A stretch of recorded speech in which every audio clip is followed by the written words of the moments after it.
Hello friends, I hope you all are fine. Welcome to my channel. Last video में हमने section 7 तक पढ़ लिया था। इस वीडियो में हम सिर्फ सेक्शन 8 कवर करेंगे। ये वीडियो थोड़ी छोटी ही रहेगी, ठीक है। तो सेक्शन 8 बात करता है पावर्स ऑफ नेचुरल गार्जियन।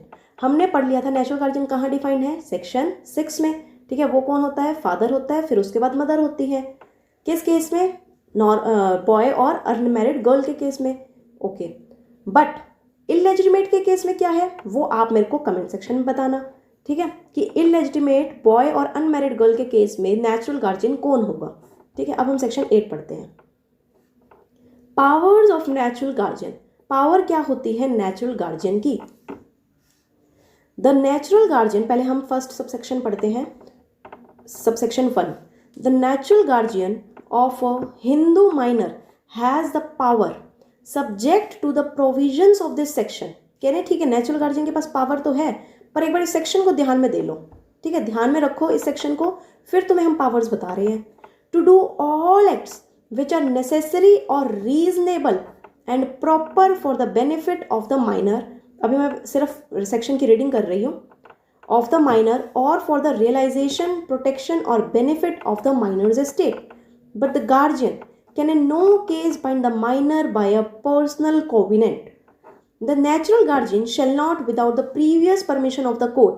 ठीक है, ये सबसेक्शन 2 है, हम इसको बाद में पढ़ेंगे, पहले सबसेक्शन 1 समझते हैं। क्या कह रहा है कि जो नेचुरल गार्जियन है हिंदू माइनर का या प्रॉपर्टी का, कुछ भी, जो नेचुरल गार्जियन है उसके पास सारी पावर होती है। टू डू ऑल एक्ट्स, सारी पावर है, जो भी ज़रूरी है, जो भी रीजनेबल है, किस चीज़ के लिए, माइनर के बेनिफिट के लिए, ठीक है। तो इसका मतलब नेचुरल गार्जियन कोई भी एक्ट कर सकता है, पर वो किस चीज के लिए होना चाहिए, सिर्फ और सिर्फ माइनर के बेनिफिट के लिए ही होना चाहिए, ठीक है।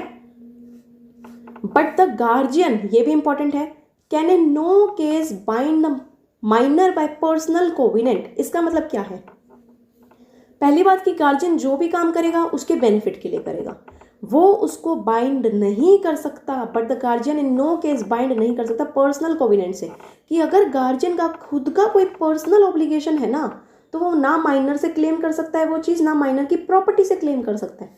क्यों नहीं कर सकता, क्योंकि वो गार्जियन का खुद का पर्सनल कोविनेंट है, पर्सनल ऑब्लिगेशन है, तो तुम माइनर से कैसे कवर कर सकते हो, ठीक है। सेकेंड सबसेक्शन बात करता है the natural guardianship. Guardian shall not, क्या करेगा, शेल नॉट, नहीं करेगा, without the previous permission of the court. पहले सेक्शन पढ़ते हैं।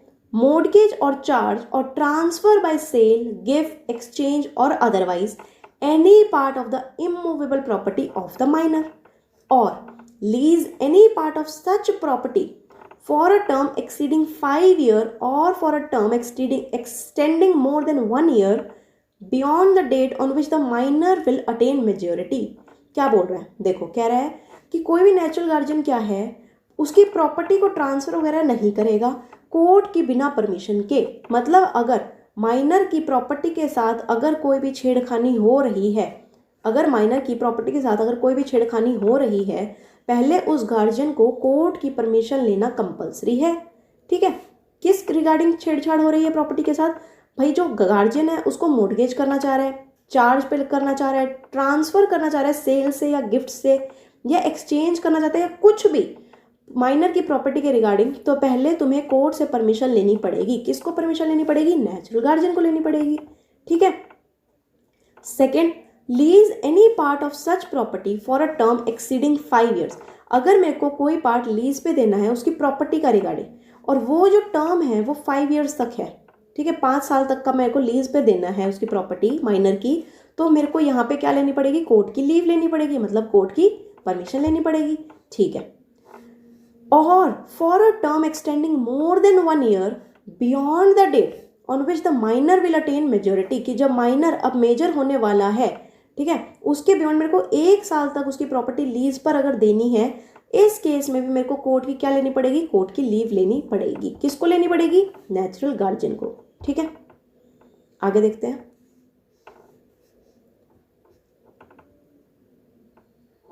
सबसेक्शन 3 क्या बोलता है, any disposal of immovable property by natural guardian in contravention of subsection 1 और subsection 2 is voidable at the instance of the minor और any person claiming under him. इसका मतलब क्या है कि अगर तुमने कोई भी प्रॉपर्टी, इसका मतलब क्या है, अगर तुमने माइनर की कोई भी प्रॉपर्टी सेल कर दी, ठीक है, या लीज पे दे दी, या मॉर्गेज कर दी, या गिफ्ट पे दे दी, कुछ भी, ठीक है, या सबसेक्शन 1 भी बोल रहा है। सबसेक्शन 1 में क्या था कि अगर उसके बेनिफिट के लिए, माइनर के बेनिफिट के लिए गार्जियन ने कुछ नहीं किया, इन केसेस में वो ट्रांजेक्शन क्या हो जाती है, वो वॉइडेबल हो जाती है। वॉइडेबल किसके ऑप्शन पे, माइनर के ऑप्शन पे, ठीक है। अब देखो वॉइडेबल का मतलब क्या होता है, वॉइडेबल मतलब क्या होता है कि जब माइनर मेजर हो जाएगा, जब माइनर मेजर हो जाएगा तो उसके पास ऑप्शन होता है, किसके पास, उस बच्चे के पास जो मेजर हो गया उसके पास ऑप्शन होता है कि जो उसकी सेल हुई है या मॉर्गेज हुई है, कुछ भी हुआ है, या तो वो उसको वैलिड करवा सकता है कोर्ट में जाके, या उसको क्या है, कैंसिल करवा सकता है, रिसाइन करवा सकता है।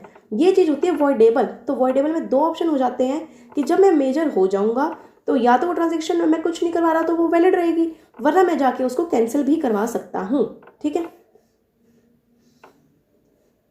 अगला, no court shall grant permission to the natural guardian to do any of the act mention in subsection 2।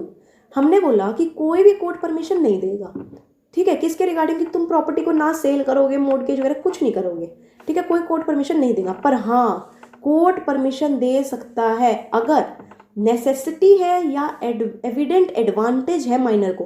अगर कोर्ट को लगता है कि इससे ना माइनर का बहुत फायदा होने वाला है, तो मैं उस प्रॉपर्टी को क्या है, सेल के लिए अलाउ कर सकता हूं। कौन, कोर्ट अलाउ कर सकते हैं, ठीक है। आगे देखते हैं, एक सेकेंड, हाँ ठीक है। The guardian and wards act 1890 shall apply to and in respect of an application for obtaining the permission of the court under subsection 2। इसमें सिर्फ ये बोला कि जो भी गार्जियन एंड वार्ड एक्ट है ना, वो अप्लाई होगा अगर तुम्हें परमिशन लेनी है कोर्ट की सबसेक्शन 2 में, ठीक है। एंड इन पर्टिकुलर, तो सिर्फ अभी तक यही बताया, and in particular proceedings in connection with the application shall be deemed to be proceedings under the act, कि जो भी तुम प्रोसीडिंग्स यहाँ चलाओगे वो क्या मानी जाएगी, कि वो उसी एक्ट के अंदर की प्रोसीडिंग्स चल रही है, ठीक है। In the section of meaning of section 4 है, जो वार्ड्स एक्ट का सेक्शन 4 है उसके अंदर हम ये प्रोसीडिंग्स को कंसीडर करते हैं, ठीक है। आगे देखते हैं, बी क्या बोल रहा है, बी कह रहा है the court shell observe the procedure and have the powers specified in subsection 2, 3, 4 of section 31, कि कोर्ट क्या है, इन चीज़ों को, प्रोसीजर को देखता है, क्या करूं क्या ना करूं, उसके पास सारी पावर्स हैं। कहाँ पे, उसी वार्ड एक्ट के सेक्शन 31 में, ठीक है। सी क्या बोल रहा है, an appeal shall lie from an order of the court refusing permission to the natural guardian to do any act mention in subsection 2। अगर मानो कोर्ट ने मना कर दिया पर नेचुरल गार्जियन को लगता है सच में कि माइनर के बेनिफिट के लिए है, तो उसके लिए वो क्या करेगा, अब जो नेचुरल गार्जियन है वो बंदा क्या है, अपील में चला जाएगा, क्योंकि उसको पता है कि माइनर का बेनिफिट है और कोर्ट ने मेरे को परमिशन नहीं दी, तो मैं अपील में चला जाऊंगा, ठीक है। To the court to which appeal ordinary lie from the decision of that court, उस कोर्ट के रिगार्डिंग जो डिसीजन आया था उसके लिए वो अपील में जा सकता है, कोई दिक्कत नहीं। अब क्या बोल रहे हैं, in this section court means the city civil court. कौन सा कोर्ट है ये, सिटी सिविल कोर्ट है या डिस्ट्रिक्ट कोर्ट है, और a court empowered under section 4A, या तो सिटी सिविल कोर्ट है या डिस्ट्रिक्ट कोर्ट है या जो गार्जियन वार्ड एक्ट में सेक्शन 4A में कोर्ट बताया है, ठीक है। Within the local limits of whose jurisdiction the immovable property in respect of which the application is made is situated, and where the immovable property is situated within the jurisdiction of more than one such court means the court within the local limits of whose jurisdiction any portion of property is situated। तो इसका मतलब कि कहाँ पे तुम suit file कर सकते हो, सिटी सिविल कोर्ट में कर सकते हो, डिस्ट्रिक्ट कोर्ट में कर सकते हो, या जो गार्जियन एंड वार्ड्स एक्ट में सेक्शन 4 में बताया है वहां कर सकते हो, या जहां पे वो प्रॉपर्टी सिचुएटेड है, जहां वो इमूवेबल प्रॉपर्टी सिचुएटेड है, तुम वहां पे भी क्या है, सूट फाइल कर सकते हो। कौन फाइल कर सकता है, नेचुरल गार्जियन सूट कर सकता है, ठीक है। तो इस वीडियो में सिर्फ इतना ही, जिसमें हमने सिर्फ और सिर्फ सेक्शन 8 पढ़ा नेचुरल गार्जियन के बारे में, ठीक है। हम छोटी छोटी वीडियोस बनाएंगे और जल्दी ये कंप्लीट कर देंगे। नेक्स्ट वीडियो में हम सेक्शन 9 पढ़ेंगे, जिसमें हम टेस्टामेंट्री गार्जियन के बारे में पढ़ेंगे, ठीक है। I hope you understood it. मिलते हैं अपनी नेक्स्ट वीडियो में। Don't forget to like, share and subscribe my channel to get notification for new videos. Thanks for watching.